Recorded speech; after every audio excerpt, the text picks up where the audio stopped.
Tales from the wild. Stories from the heart. A journey into the mind and soul of fired-up business professionals where they share their vision for the future. And hear from a different non-profit organization every month as they create awareness of their goals and their needs.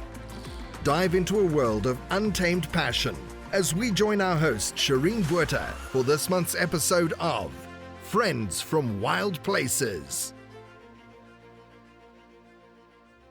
All right. Good day, professionals. Shireen here. I'm your virtual bookkeeper and QuickBooks advisor. Recording your loans is not just adding your notes payable to the books to track. You also need to show how much of your balance is the current portion. Current portion meaning the next 12 months. The reason you want to show this on your balance sheet is for the people who use your financial statements and want to see how much you owe and if you'll have the capability to service that debt within the next 12 months. If you haven't been doing this and are looking to keep your credit score clean, make me your bookkeeper today and allow me to stay on top of your books so you don't have to. If you want to know more about Shireen's bookkeeping services, go check me out at www.shireensbookkeeping.com and allow me to keep your books clean. All right, welcome back. You are listening to Friends from Wild Places, and I am your host, Shireen Buerta. So today I want to get straight into it and introduce my co-host of the episode. This is Matt Wadlington. He is owner of Avila Wadlington Contractors Inc. in California, United States. Welcome, Matt. It's so good to have you on live with me. Been wanting you to join me for a while now. So thanks for making time in your busy day for my podcast. Oh, no worries. Thank you for having me. Yeah, it's a pleasure. So, Matt, I want to get into a little bit of as you would call it, a hot topic. What are your thoughts about what happened in Memphis with Tyre Nichols? Yeah, I mean, that's a long, heated answer. I mean, I think it's absolutely disgusting. I think the level of police brutality, just racism is just so alive and out there, and it brings up a lot of emotions. It's unacceptable. It really stirs up a lot in me because being someone of mixed race who's experienced nothing on that level, but definitely some profiling from police growing up in the inner city, it's something that needs to be really addressed before things just boil over. It's a hard thing to kind of put one answer on it, but it's just terrible in every way. No, I get it. I was going to ask you a question, but before I go further with this topic, so for the listeners, if you are not aware of what's happening or what happened in Memphis, Texas, there was a young man, Tyre Nichols, who was pulled up by a couple of police officers for a normal traffic stop. And long story short, I don't know the full details of how it transpired, but there was a disagreement, and there was 5 Black members of the police force that beat up this gentleman, Tyre Nichols, who's also a Black man, to death. And there is obviously video footage that's been released. You can Google it. You'll find it immediately. It's a massive hot topic that's going around on the news. There is a body cam that catches the brutal fight, as well as there's a camera on the opposite side of the road that caught the entire thing as well. I have watched the video. It is absolutely heartbreaking and, as you say, really disgusting. And I will say my bit now, but I wanted to ask you, one of the things that have come up that they're saying is they think that this has stemmed from white supremacy and racism. You did mention racism. Do you agree with this? And Why do you think Well, this? I mean, I think there's a deeper rooted problem in police departments. Obviously, it's hard to say this is white supremacist because I think 4 out of the 5 officers that were involved were Black as well. I think the police departments just need to look at kind of the mental state of their officers. You know, I understand it's a tough, stressful job, and not to make excuses for them, but you know, if I were a police officer approaching people, you never know what can happen, but still you're in the position to serve and protect, not beat to death, you know, and there was no evidence that the officers' lives were in any type of danger. There's no justification for that amount of brutal force. I just think it goes to looking at the individuals that are involved in the situation, and for other Black officers to do this to another Black person in the community, it says a lot of just where a lot of police officers are mentally. Yeah. So, you know, the thing is, for me, they had ample opportunity and amount of time to stop. I mean, this went on for 3 or 4 minutes straight. They had more than enough opportunities to stop what they were doing. And from the video, I think there was 5 Black police officers from what I could see. But regardless, all I can say is I was brought up in the generation of you don't see color. So I had multiple Black friends, and that's how I was brought up. In this generation, in today's era, that is inappropriate to say, because then you are saying that you don't see their actual beauty of being a Black person, an Asian person, of, you know, different ethnicities. And, oh, my word, sorry. And yes, absolutely, you should acknowledge a beautiful Black woman or a handsome Asian man.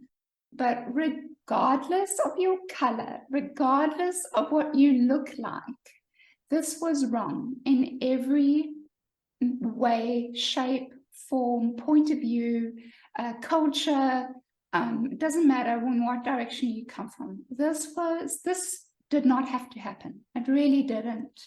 And it was very sad for me to see this extent. I mean, these things were happening, and you could see it on the news, but I mean, this was tragic. I mean, there was no stopping them. There was no stopping them. And the fact that you could hear them commenting at the end when he was down, Tyree was down. He wasn't fighting. He was lying on the ground, and you could hear the comments of these police officers amongst each other going, you know, he was high as a kite, or, you know, he was so far gone, and, you know, he hit me, and I was like, you hit me, I'm gonna hit you back, son, you know, things like that. And I was like, oh wait, hold on, step back for a moment. What is going on here? Are you not supposed to be police officers? You know? well, that's what I'm saying. They really need to start looking into just more analysts of where these police officers are mentally, you know. Right. Obviously they're failing at that. Right. Yeah, it's a big problem, and you know, these are the incidents that we get to see. I'm sure there's dozens more daily or weekly that don't get publicized. Right. You know, this is a rampant problem across America. Yeah. And they need to do something about it, you know, Mm-hmm. especially when you start seeing it being Black officers assaulting a Black citizen. I don't think even people in the African American community can wrap their heads around it. Most minorities feel very uncomfortable when dealing with the police, you know, now to even have to feel uncomfortable when you're dealing with an officer that is the same ethnic background as you is really sad. No, I agree with you. Look, I won't continue on much more on this topic. You guys can always go and Google and see the whole story online. But I'm going to end with saying I do not believe that there was any white supremacy or racism involved. I think it was wrong, no matter what you are, no matter who you are. It should never have happened. And as a human being, I think there needs to be change when it comes to that. And also, you know, what you're saying, Matt, and this is a whole new thing that we can go on forever about, but me being South African, when I get pulled over, we're the minority. And when I say we, I'm talking about white people here in South Africa. And so a large percentage of our police force is all black. And when they pull us over, unfortunately, they've got a very well-known name for being corrupt. So I always get very nervous when getting pulled over by our police force. And I've got multiple stories that have happened to me as a single woman that has not been very good experience. But anyway, there's definitely space for change, and I only hope and pray that there is some sort of a change that starts today. So let's get into it. How I met Matt is part of my networking group called High Performance Referrals. Matt has not been there for very long, but he has been there for a good few months. And how long has it been now? I think it's been about 7 months, maybe 8. Yeah. That sounds about right. Yeah, 7 months. And he's the contractor of our group. So, Matt, what has BNI done for you thus far?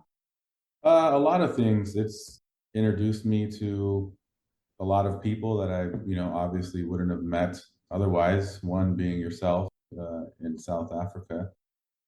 Don't think our paths would have crossed without BNI. It's really forced me to step out of my comfort zone, which is one of the main reasons that I did it. As you know, we're on Zoom meetings, asked to give presentations and small kind of talk about ourselves, which is really not my strong suit. So, and doing things like this. So I think that was one of the big reasons I wanted to to try to overcome that kind of phobia that I have. And it's helped a lot. And it's brought me some really good business referrals. The BNI process does work. So it's done nothing but positive things for me since I joined. Yeah, I mean, as I said, our group is HPR, High Performance Referrals. And if you do work in the Bay Area and you run your business there in the Bay Area, California, and you would like to join a networking group, then I encourage you to come and visit ours. I will leave the website where you can go and register yourself just to come as a visitor and see what you think. There's no pressure for you to join. That's totally up to you. But at least you can start visiting different networking groups and find your tribe that suits you and your business. So I want to begin by just sharing a quote with you today. It's integrity is doing the right thing even when no one is watching. And that's by C.S. Lewis. What does it mean to do the right thing? Making decisions that are not based on your own personal needs, that don't expand your popularity or enforce your personal beliefs. It means doing what is best for the greater and common good. So, Matt, do you agree with that statement? Yeah, absolutely. I think so, huh? We could all learn to be a little bit better with that, I feel, when it comes to integrity. Absolutely. Yeah. So, Matt, tell us a little bit about yourself. Yeah, well, I was originally, both sides of my family are from Cleveland, Ohio, and they relocated to San Francisco when I was just about 9 months old. I grew up in San Francisco in the Mission District. I relocated to Marin County, which is just north of San Francisco, in 2004. So I've been in Marin County since 2004, which was a hard transition for me. I thought I'd be in the city forever, and my wife had other plans for us, but it's been great. I wouldn't change it for the world. Now we live kind of out in West Marin, which is a little bit out in the country. So it's nice to kind of come home to that after, long kind of busy days. And a good chunk of our work is still in San Francisco, so I still get my city fix and then I'm able to leave, which is nice.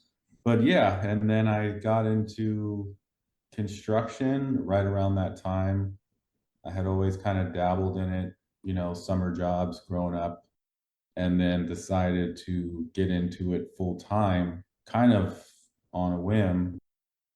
It's a long story of how I kind of fell into being a contractor, but yeah, started the business about 15 years ago. And, for anyone that started a business, just slowly kind of built it up to what it is now. And things are going really well. And yeah, really, really, truly blessed to Right. be. Has it always been this size, or did you grow it bigger than what it is now?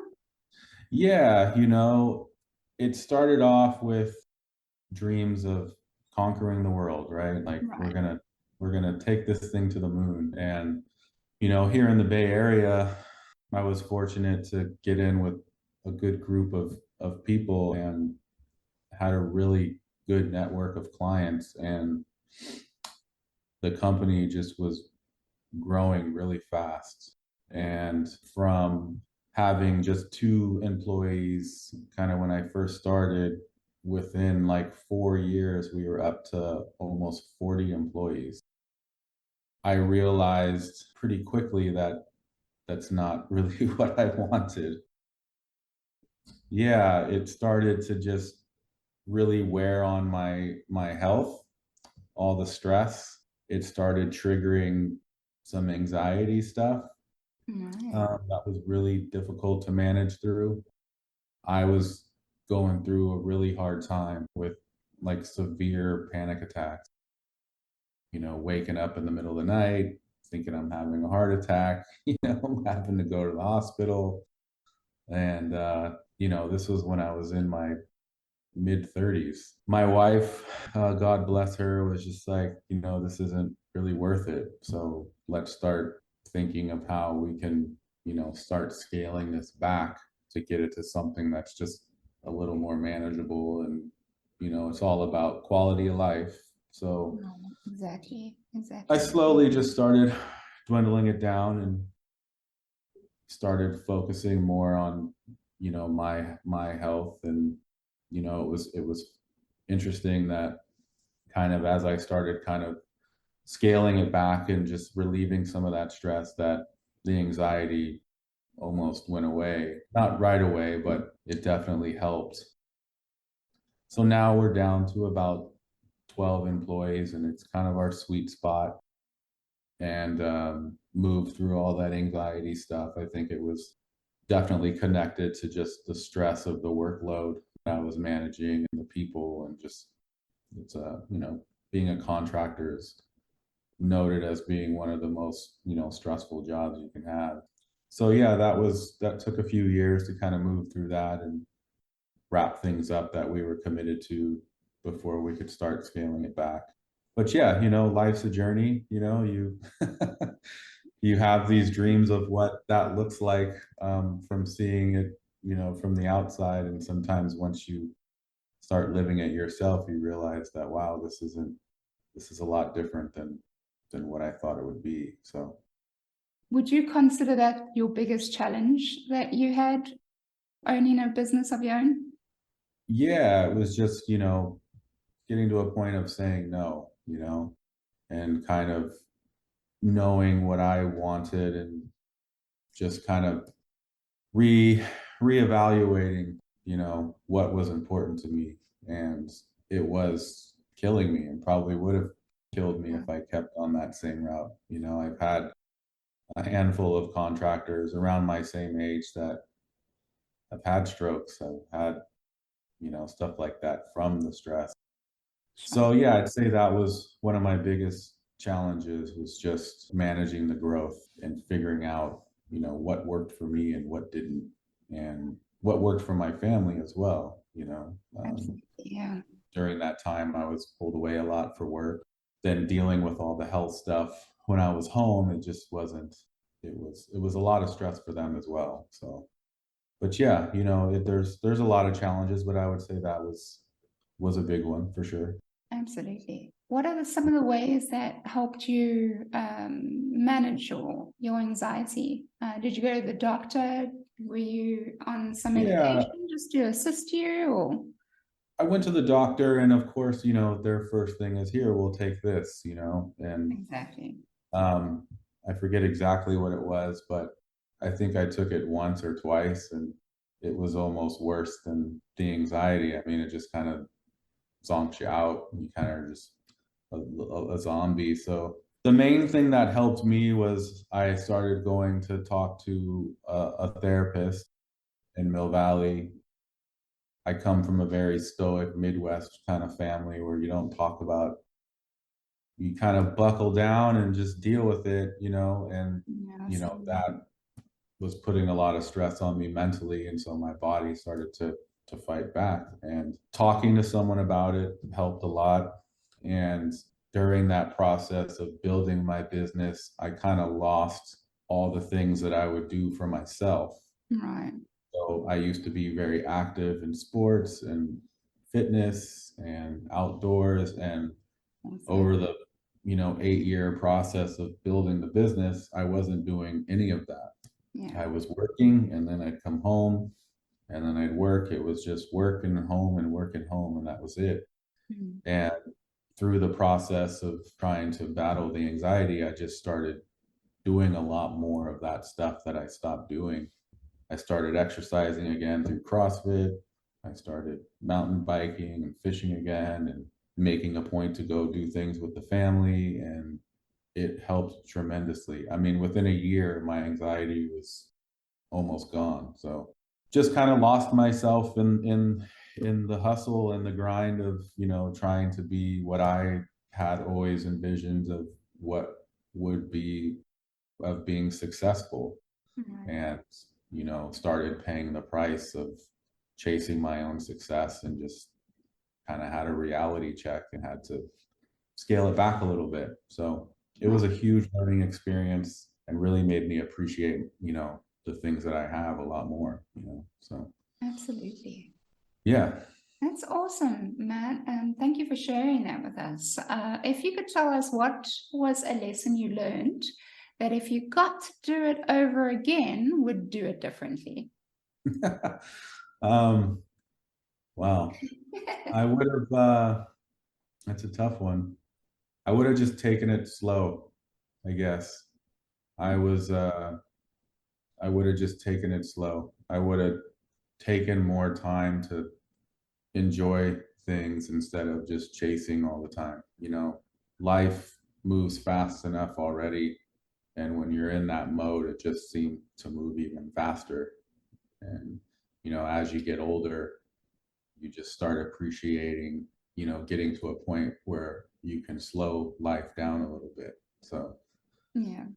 I'd say I would slow down. I like that. Stop to smell the roses, I'd say, Sure. No, I like that, Matt, because I think one of the biggest, in the beginning, for me, one of the biggest thing is, why am I not growing faster? Like, hurry up, let's bring on more clients. But then someone also actually said to me, just enjoy the process. There's a Yeah. reason why you are where you are, and why it's taking the time that it is. And maybe that's exactly what you need. And maybe if you had gotten 6 clients in one go, you might have become overwhelmed and might have quit before you even started your business.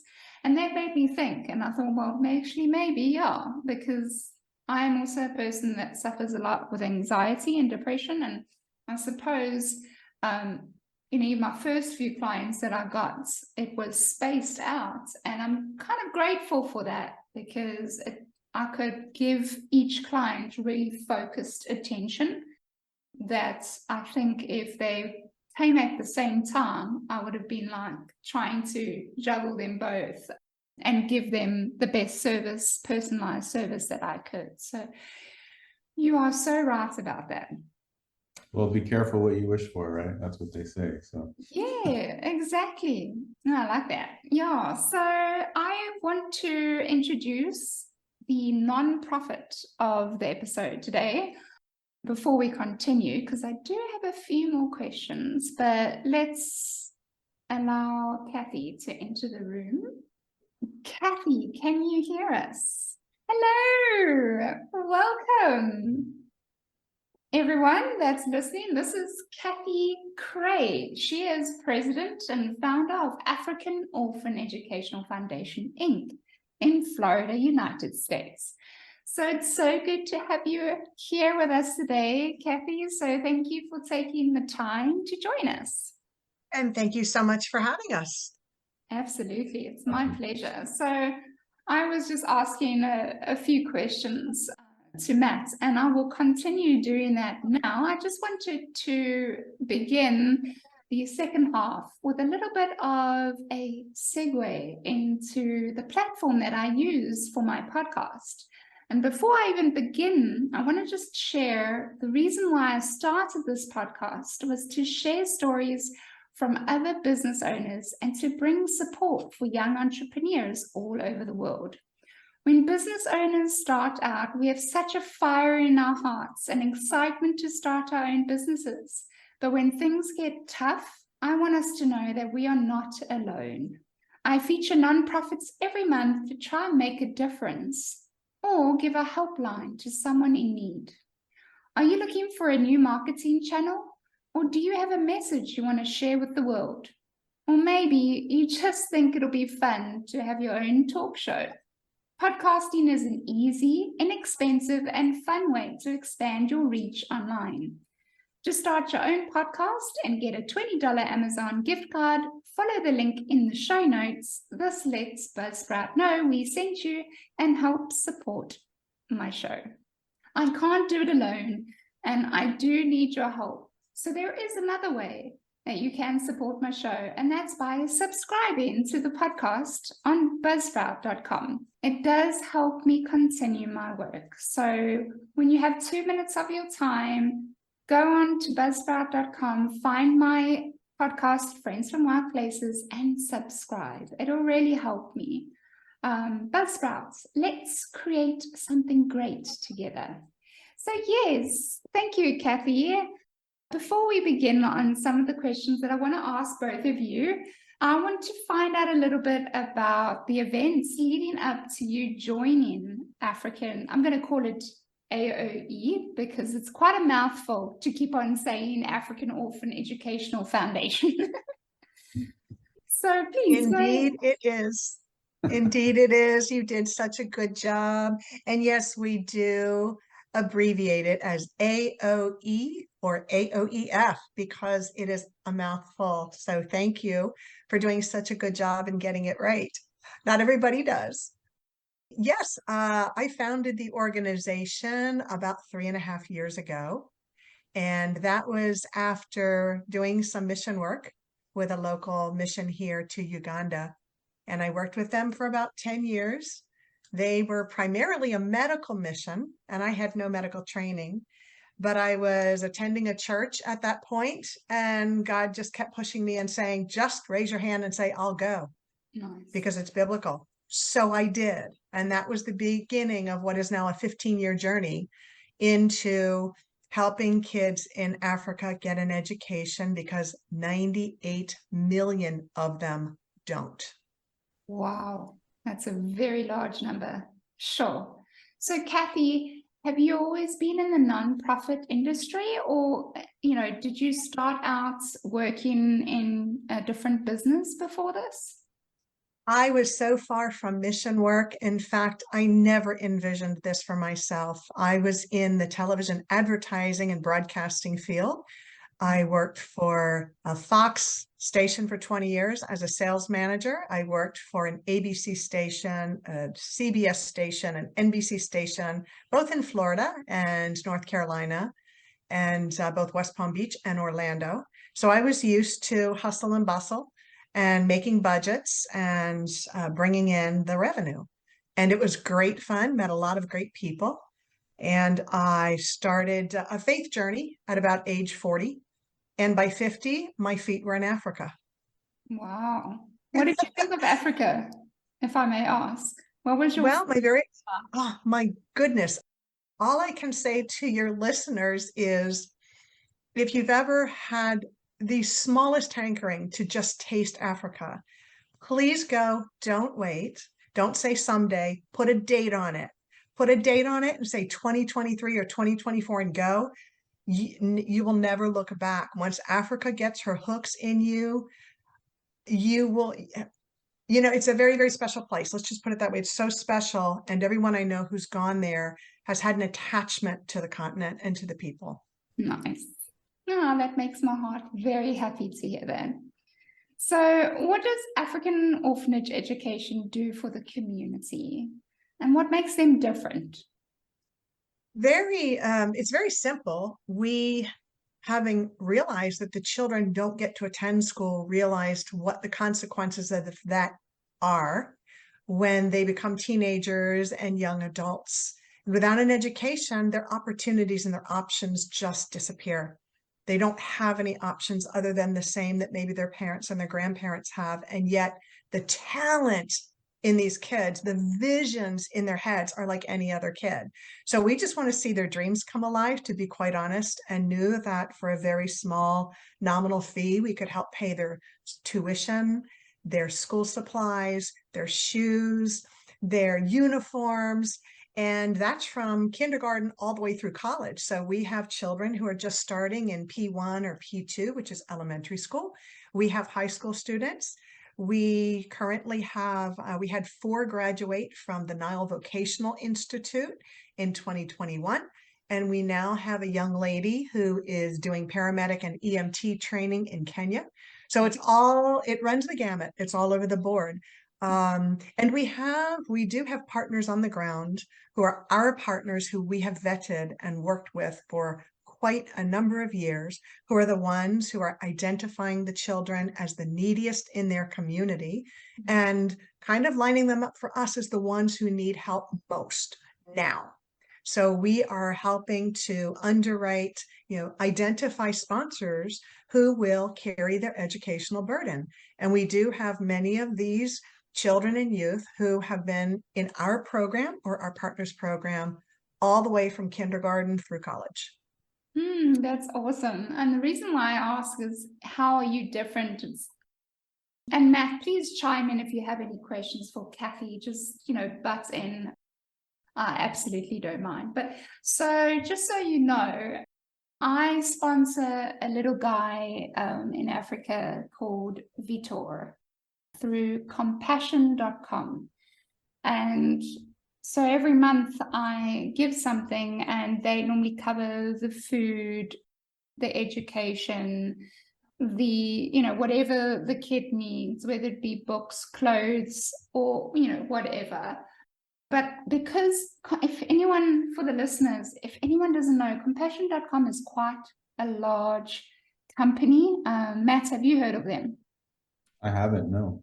Right, they are massive and they're doing great work. But my concern was that, the money that I'm giving every month, how do I know that it's getting to Vitor? How do I know that the money is not being taken by the parents, or the money is not getting stolen before it even reaches his hands? So those are my concerns. And I mean, people might think it's so silly of me to be concerned. So I did email them and I asked all these questions, and she responded, and she was such a sweet lady. And then she told me how everything worked and how they actually audit each and every church that is in contract with them. And they make sure that the child gets the money through, there was a couple of different things. I can't remember exactly what she said, but it really, it reinforced and helped me just find a little bit of peace about, sponsoring. But I like to hear the differences between the different nonprofits and what they supply. And you did just mention the fact that you focus more on education, and you're not as big as compassion.com. And I'm not trying to sound funny, but I think the bigger you get, the more you lose control. Whereas the smaller companies, they can still have, their fingers in absolutely everything. Correct me if I'm wrong, I'm just saying. No, that's a really good thought. And I'm sure a lot of folks who give have that same question in their minds. Is it really going where it's supposed to, especially when you're dealing with international organizations? I must say that Compassion International is an amazing organization, but they are truly global. Do I believe that your funds are going where they're supposed to? I do, because I trust that organization implicitly and I know of them. And they do an incredible job. And they have teams all over the ground or on the ground all over the world. So I think that you're doing a really good job there. Where we come in is we are much smaller. Yeah. We focus on education only, but I would like to add, for those who know about Africa, they realize that some of the children also in the poorer families don't even get a chance to eat. So how do we meld the having enough nutrition to stay awake in school with being in school? And how we broach that is we only will support those schools who have a feeding program. And if they are very small schools, we will teach them how to start a feeding program so that all the children can eat and learn. So if the school is not quite up to par, then we aren't supporting the children in that school yet, but we are teaching the school how to get there so that they can meet our standards. We literally go over to Kenya and Uganda on a regular basis. We know all of the children.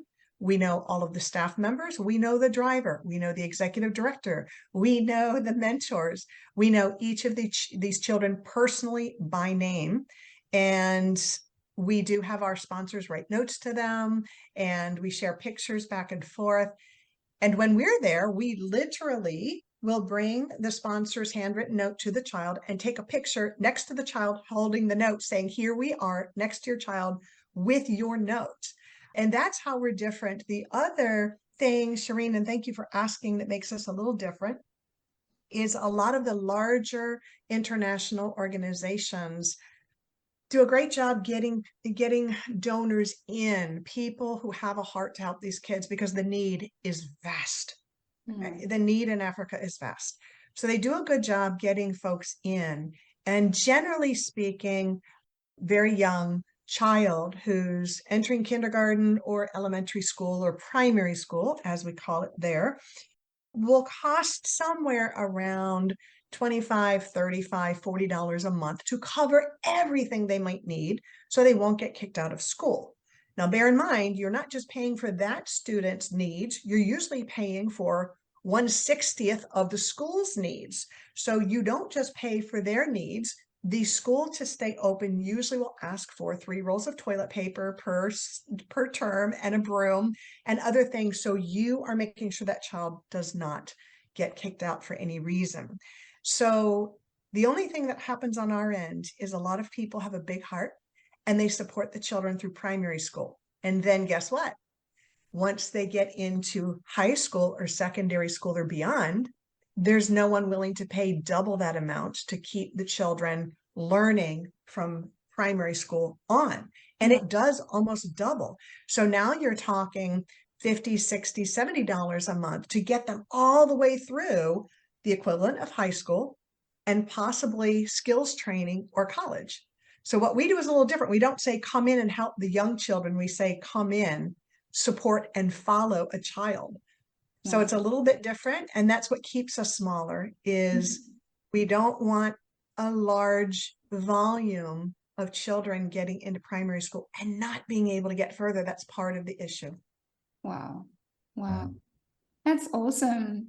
Thanks you for sharing that, Kathie. If you could tell us one of the biggest challenges for you during this time with AOE, that would be awesome. I have asked Matt, so he did answer, but please go ahead and let me know your biggest challenge. It's probably the same challenge that most would answer, and ours was COVID. And I will tell you why it was a little different for us. All we do is really put children in school. That is our foundation. That is our primary reason for being, is covering educational needs. Mm-hmm. But when you realize we work in some of the poorest nations without electricity or running water or internet, when COVID hit, there was no remote learning. And Uganda was the nation that had schools closed for the longest, 2 years. So how do you as an organization survive and bring in new funding and new sponsors when the schools are closed and there is no remote learning? That was a very challenging time for us. But I will tell you, it led to 2 incredible opportunities for us that we wasted no time getting right on top of. Well, if the schools aren't open, how do we become the curriculum? How do we start producing material that we can get over there as fast as possible? Mm-hmm. We did not intend to develop what we developed, but in 2 short years, we published a children's story and coloring book called Mercy's Magnificent Dreams that was illustrated by artists in our community because we had no budget for it. It's now published, it's copyrighted, and it's in about 5 nations. And we also developed a 16-week leadership curriculum called From Leadership to Legacy that stimulated and engaged some of the older students who were high school and post-secondary school to keep them stimulated, engaged, learning, and challenged. And we are now working on the 2nd iteration of that program and putting parts of it online so that instead of helping dozens and maybe hundreds, we can help thousands. So we're on a track to do things that we would not have done had COVID not put us in that really interesting spot where we said, now what? Right. Hmm. We can add, we can add that to, the positive things that COVID brought. It wasn't all bad. I'm sure a couple of us can name a few things that COVID did that helped us, Absolutely. There's a silver lining in every storm. Right. And I mean, for me alone, it just stopped me because I needed to be stopped. And when I say stopped, I was working to the bone. So I was in the aviation industry, so I was flying and the money was never enough. So I wanted to fly more hours. And that wasn't enough. And I flew more hours. And I literally went to work, came back, worked out, went to sleep. Woke up, went to work, came back, went to sleep. And that was my life. And it was, almost 12 years of doing that. And then COVID kind of forced me to stop and go, okay, that's enough now. You need to reevaluate your life, Shireen. And it made me just find what really was more important. And I'm so glad I did, because I have a completely different look on life today. So, yeah, I appreciate your answer, Kathie. So to the both of you, I want to ask you a question. As business owners and entrepreneurs, what did that come naturally to you, or was that something that you had to nurture? Matt, you go first. I think it did. It came natural, in most of the jobs that I had before I started my own business. I always kind of ended up in some kind of managerial position.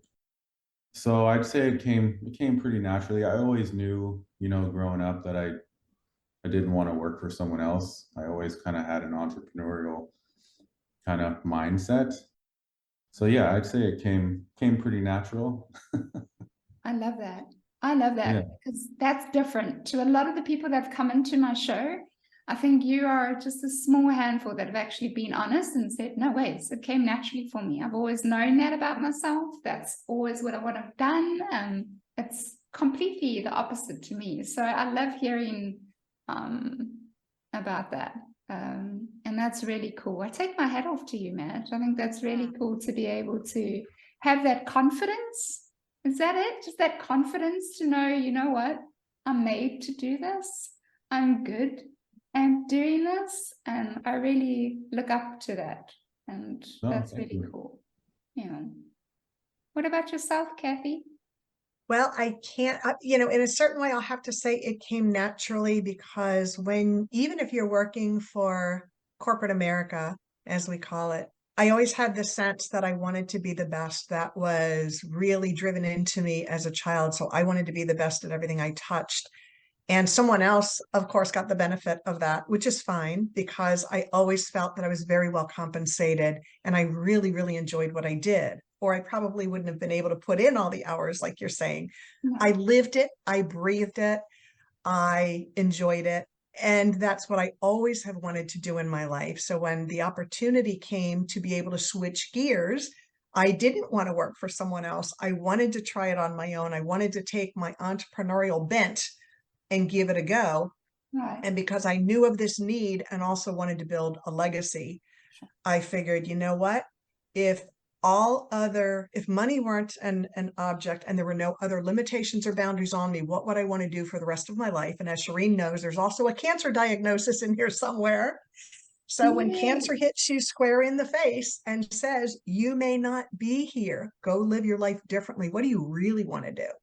My answer was, I want to take care of these children and children just like these for as long as I'm here. So my entrepreneurial spirit was a little bit different. It was kind of forced on me in a certain way. It was a faith journey. It was a health diagnosis journey.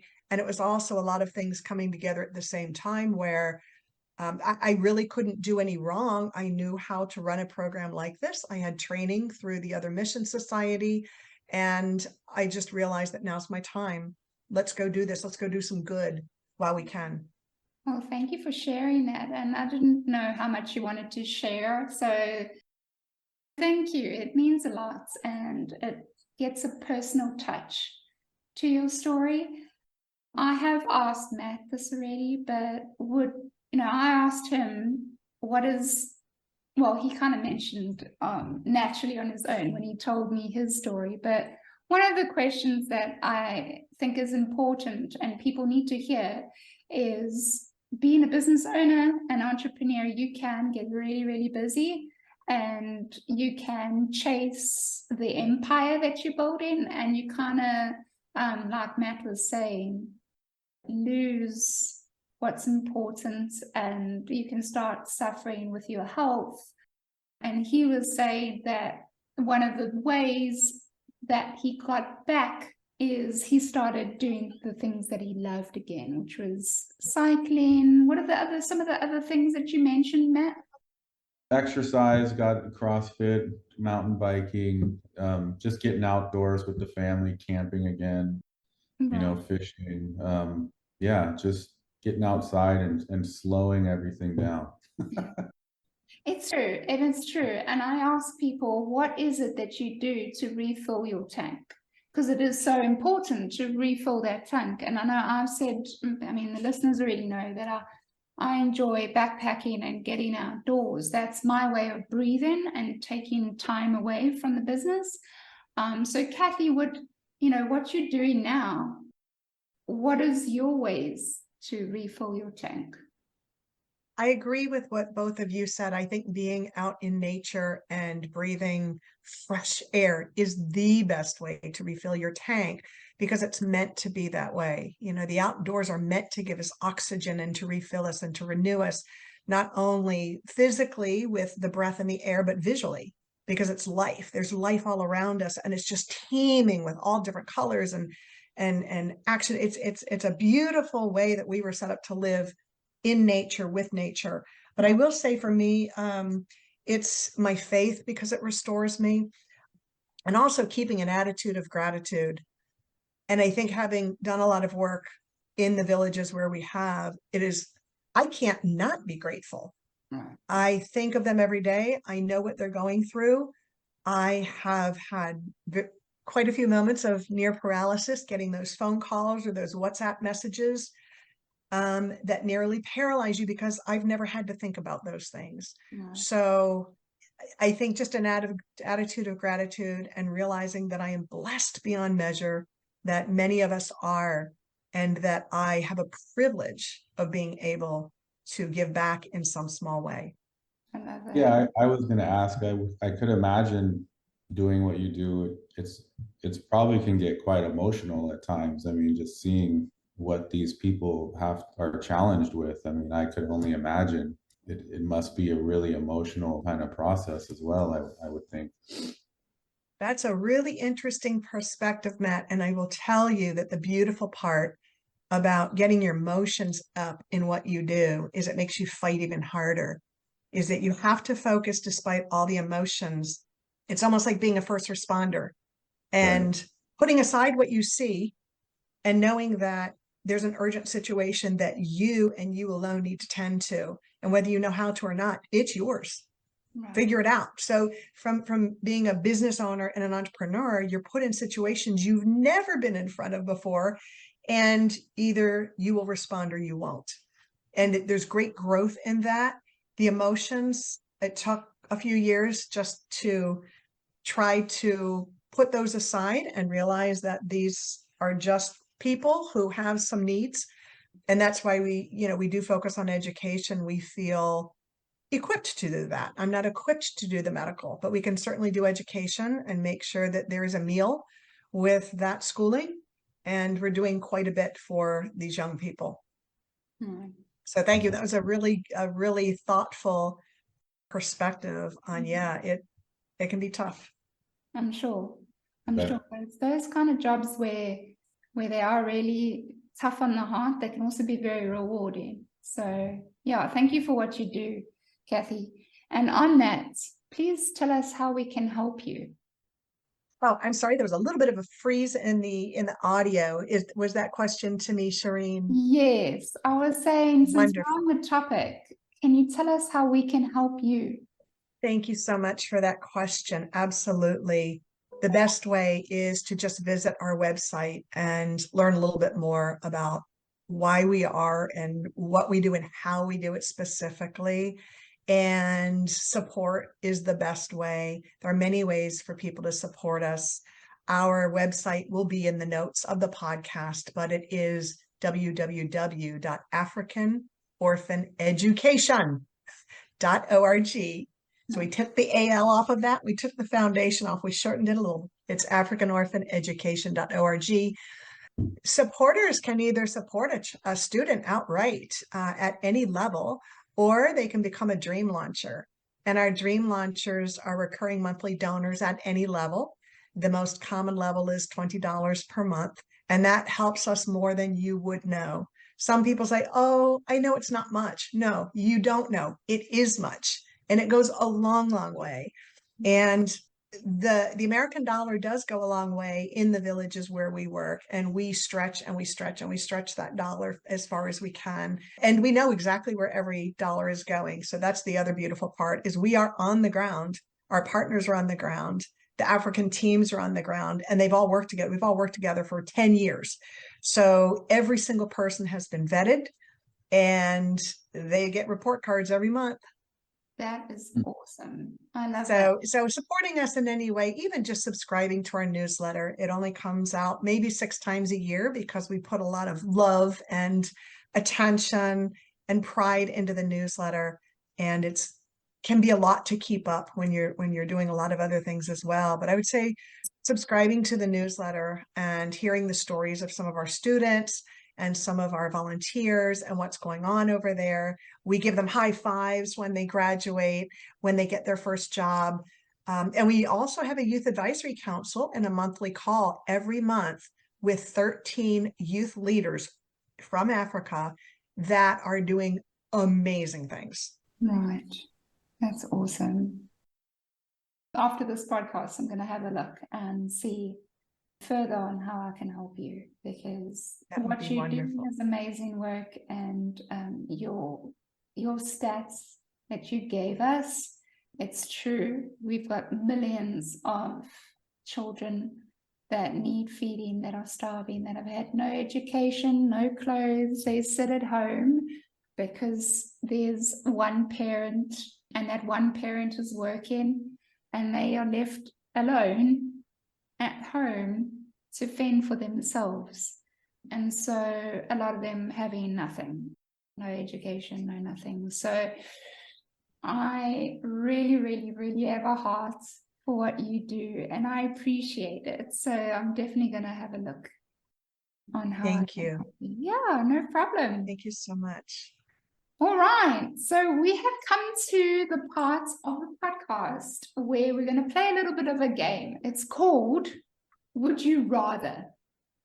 Have you played Would You Rather, Matt? I don't think I have not, no. Kathie's already shaking her head. No, Right. I think I'm ready. Okay, so Would You Rather is a little bit of a fun game because we can discuss a little bit of why you say what you say. So pick one. Would you rather go without TV or junk food for the rest of your life? Kathie? I would rather go without junk food for the rest of my life. Really? Matt? I'd have to say the same because I don't eat much. So junk food, that is. Right. See, I don't really watch much TV, so I can go without TV for the rest of my life and be perfectly fine. But Well, and of course, I worked in the television industry, so I would never give up my television. And Matt mentioned that he's trying to be more outdoorsy and active, and so am I. So that's why I would give up the junk food. Okay. All right. Well, I must be honest. I do like a couple of nights where I can go out and get some real good. But hey, I've got to be honest. In America, you guys have amazing takeouts. It's junk food. You call it junk food. I call it takeaways. But you do. You have the most amazing takeaways. Wendy's is one of them. That is another. Yeah, it tastes good while you're eating it, and then 20 minutes later, you're just like regretting your decisions. But yeah. Well, I've got to take my hat off to you guys. You do really know how to do takeaways. That's fantastic. Okay, let's do another one. Okay. Would you rather spend the day at an amusement park or lazing on the beach, Matt? I have to say probably the amusement park. Kathie? Well, because I've lived in Florida for most of my life and spent my life on the beach, I'm going to say an amusement park. I'm with you. I'm with you because I'm the same. I've been living on the coast all my life, and I know what it's like to be a little bit of a beach baby after school every day. So as I grow older, I don't mind a day at the beach every now and again, but I would quite rather run around an amusement park, especially Harry Potter World, and enjoy and enjoy my time there with family and friends. So yes, I'm a little bit of a Harry Potter fan. So awesome. That's great. That's great. Okay, would you rather be fluent in all languages or be a master of every musical instrument? Okay. This is a tough one. I know. Oh my goodness. Fluent in every language or a master of every instrument? Is that the question? Yes. Wow, this is a big toss-up. I love language and I love music. So you're killing me here, Shireen. I would love to be able to create my own symphony at the snap of a finger, but I love language more because you can communicate with people and you can share ideas. And even though music also is communicative, and I'm an artist and I love visual art, I love musical art. Yeah, this is a big toss-up, but I think I would rather show someone respect by knowing their culture and be able to speak their language. Right. I'm with you. Matt, what about you? I'd take the language. Mm-hmm. It's been on my list to learn 2 languages in the next 5 years. So Nice. I've got my what's the app that I got? The language teaching one. I can't think of the name now, but There's an app. There's a few I of don't them. know about that. yeah. But I'd take the language. Yeah. Yeah. I agree with you. It's a hard one. I'm in the same boat as Kathie. I'm torn because I do love musical instruments. I mean, I started playing piano when I was quite young. But if I have to absolutely pick, it'll definitely, without a doubt, be fluent in all languages. I'm not saying it's going to break every language barrier, because even people that all speak English in one room can have horrible miscommunications, because nowadays one sentence in English can mean multiple different things, which is quite frustrating, but true. So, but I would still like to learn multiple different languages so that I can talk to different people on my journeys and travels wherever I go to. Okay, do we have time for one more? Yes. Okay. Would you rather sing a song in front of complete strangers or your closest friends? Matt. I'd take friends. You know, my struggles with public speaking, so getting up in front of a bunch of strangers and having to sing a song would be terrifying. So I'd take the friends. Yeah, Kathie? Plus, they'd still love me after they heard how terrible I was. So. Aw. I would say friends also, Matt and Shireen, mostly because I really can't hold a tune. I love music. I love to harmonize, and I'm not afraid of getting up in front of people. I love getting up in front of people and sharing any kind of story. I'm definitely, I think, having been in sales for so many years, I'm a people person. But if it's something I'm not good at, I would rather share it with friends because they will love me no matter what. Right. That's Even if it sounds horrible. That's true. I'm a little difficult. I absolutely struggle to speak in front of people in general, but I am a little bit more comfortable around my friends. But they are the same people that will probably rip me apart because I cannot sing. So they will probably be brutally honest, which is fine. But yes, at the end of the day, they are my friends, and they don't care. But yeah. So if I have to pick, it'll probably be friends as well. But then again, when you're in front of strangers, you never have to see them again. So you can run away and... Well, that is so true. When you think about all the cab drivers in the world and all the hairdressers in the world that know everybody's secrets and hear them sing, and you don't have to worry about it. You're right. Right. But I think everyone's got a different perspective on that one, because I think, you have to actually have the courage to step up.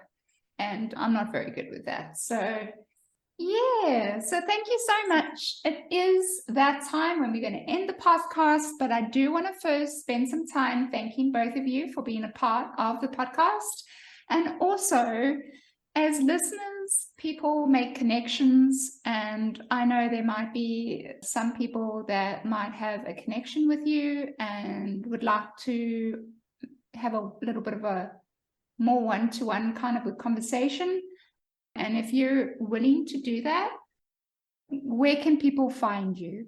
So, Kathie. Well, I have connections all over the world now and all over Africa. So I would say to reach out to me via email first is always recommended, which is Kathie, my first name, which is Kathie at africanorphanaeducation.org. Just tell them, send me a quick email and say, I heard you on Shireen's podcast and I would like to learn more, or I would like to get involved, and I will open the door wide. Nice. Thank you. Matt, what about you? Yeah, if they wanted to reach out, they could reach me through our website, which is Avila Wadlington Contractors.com, or by email, which is matt at avilawadlington.com. Yeah. Love it. Thank you, guys. And where to find me? Quite easy. You've heard me say it before. You can find Friends from Wild Places' YouTube channel on YouTube, where you can go and subscribe, like, comment, do whatever you wish there. But you can also find me on LinkedIn, Shireen Buerta, as well as Twitter, Friends from Wild Places. And please go ahead and subscribe at friendsfromwildplaces.buzzsprout.com. That's friendsfromwildplaces.buzzsprout.com. And do all the things, share the podcast with friends and family.